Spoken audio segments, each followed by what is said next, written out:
habillés pour l'hiver. À l'occasion d'un sommet nutrition pour la croissance, Emmanuel Macron a souligné ce jeudi 27 mars la nécessité du combat contre la malnutrition, dans un contexte de réduction des financements de l'aide au développement par les États-Unis de Donald Trump.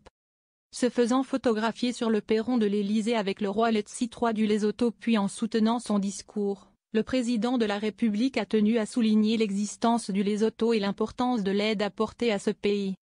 Une pique envoyée au président américain Donald Trump qui affirmait que personne n'a jamais entendu parler de ce pays d'Afrique australe.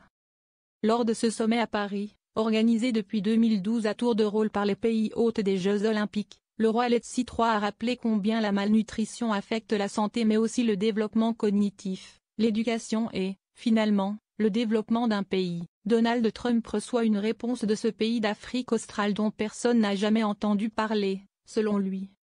Dans un monde où les ressources deviennent plus rares, nous devons nous focaliser sur les défis les plus essentiels et les solutions qui marchent.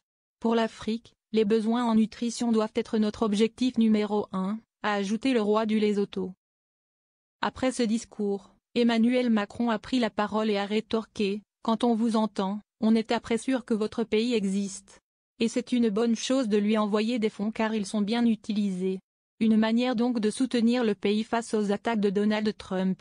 Le locataire de la Maison-Blanche avait justifié début mars devant le Congrès les coupes budgétaires massives dans l'aide des États-Unis à l'étranger en citant notamment 8 millions de dollars pour promouvoir les LGBT+ dans la nation africaine du Lesotho, dont personne n'a jamais entendu parler.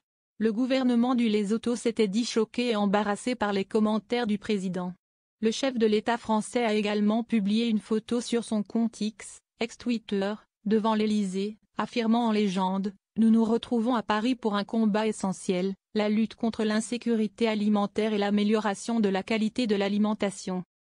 Ce sommet intervient alors que Donald Trump a décidé le quasi-démantèlement de l'Agence des États-Unis pour le développement international, USAID, qui disposait d'un budget annuel de 42,8 milliards de dollars et représentait à elle seule 42% de l'aide humanitaire déboursée dans le monde.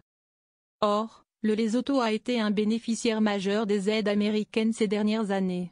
Le pays compte l'un des taux de prévalence du VIH les plus élevés au monde, environ un adulte sur 4 est séropositif, selon le ministère de la Santé de ce pays.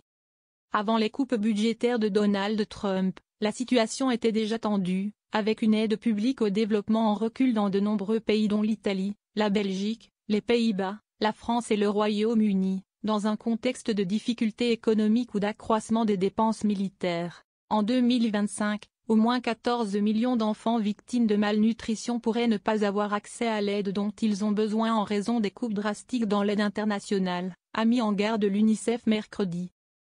Emmanuel Macron a dit jeudi que la France avait prévu 750 millions d'euros consacrés à des projets favorisant la nutrition, portés par l'Agence française de développement, AF, et l'aide alimentaire programmée, AAP, du ministère des Affaires étrangères. Pour l'Union européenne, Adja Labib, commissaire à la gestion des crises, chargée notamment de la coopération internationale et de l'aide humanitaire, a fait part d'un nouvel engagement de 3,4 milliards d'euros pour la période 2024-27 pour renforcer notre combat mondial contre la malnutrition. Des organisations philanthropiques ont aussi annoncé à l'occasion du sommet de nouveaux financements pour un montant total d'1,25 milliard de dollars. Parmi ces organisations, la coalition Stronger Foundations ou la fondation Rockefeller, qui va apporter 100 millions de dollars pour aider aux repas scolaires.